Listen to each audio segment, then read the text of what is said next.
Welcome to Arcade Update number 5. In this video, I'm going to be showing you how I went about using shipping label paper.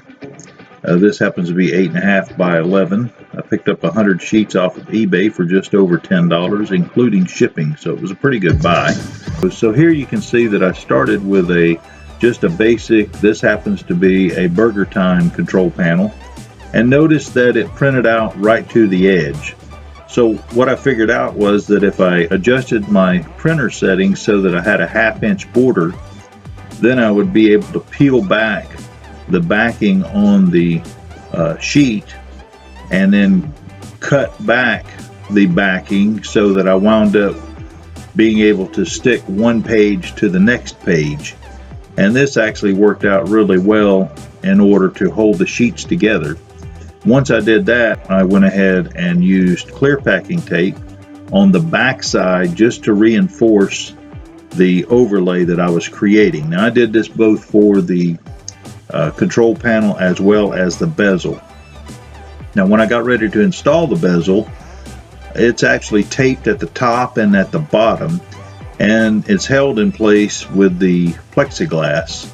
The tape just keeps it from shifting around.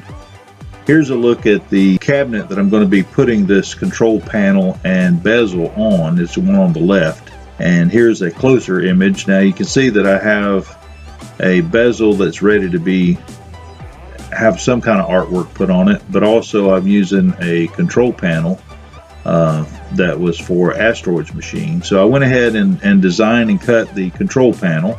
So here's a look at the control panel. And here you can see the test control panel that I made, or control panel overlay, as well as the one I'm going to use.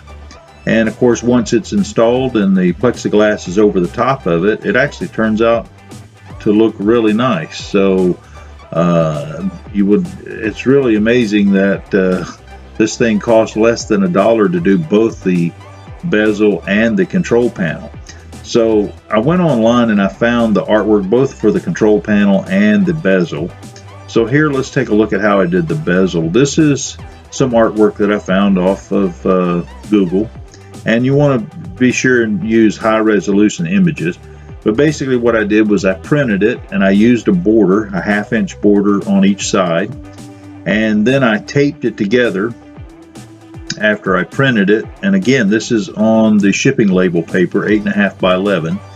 And then I flipped it over and I used packing tape, and I taped the edges, because there was no need to tape the center area because that was going to be cut out for my screen.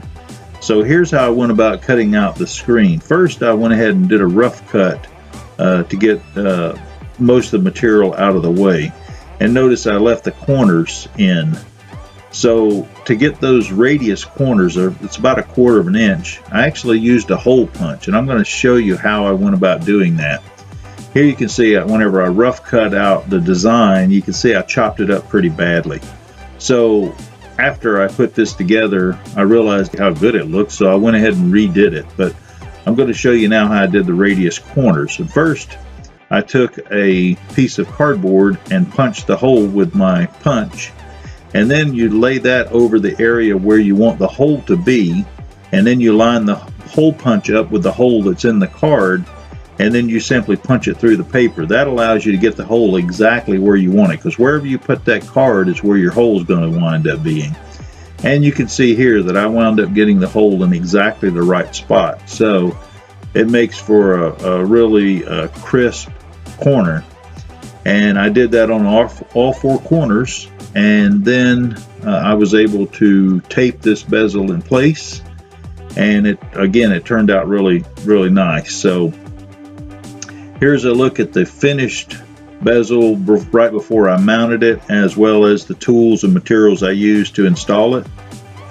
And basically you need a hole punch, a tape measure, a sharp knife, a pencil, some packing tape, and then some patience. And here's a look at the bezel in place. Now again, once I put this on and put the plexiglass over it, it looked awesome. So I decided I would go back and find that image again and take that image and put it in a paint program and do some editing to it. And you can see that I actually made it so that I did not have to cut up the characters or cut off part of the image, or didn't have to cut it up too bad.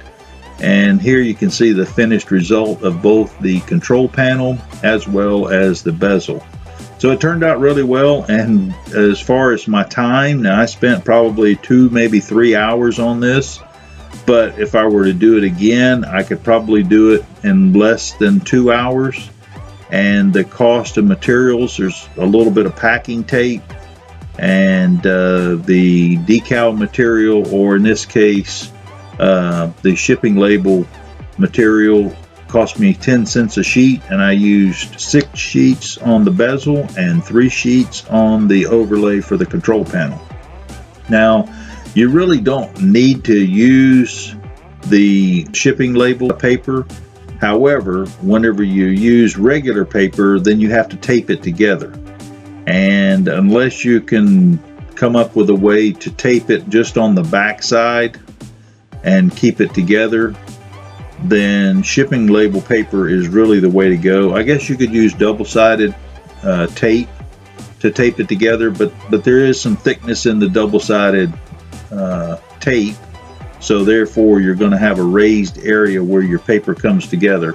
And actually, I was able to hide the seams pretty good with this shipping label paper, so I'm quite satisfied with the results. And the Donkey Kong machine you see next to this cabinet, I spent $125 for the side medallions, the control panel, and the bezel. The machine that I'm building now, which is going to be the Mr. Do, that one, the medallions I found online for $32 shipped, and I'm going to have less than $1 plus the packing tape and the ink from the printer and the control panel and the bezel. Here again, it's a simple thing. It's very inexpensive. It does take a little bit of time to get your artwork to resize and get your graphics the way you want them, but the end result looks really good, number one, and number two, it allows you to get whatever you want, because there's literally millions of images you can download off the internet. So sky's the limit when it comes to that. Plus, if you don't like something, then you can go back and redo it, and the only thing you've really wasted is your time, because the materials that you're using are very inexpensive.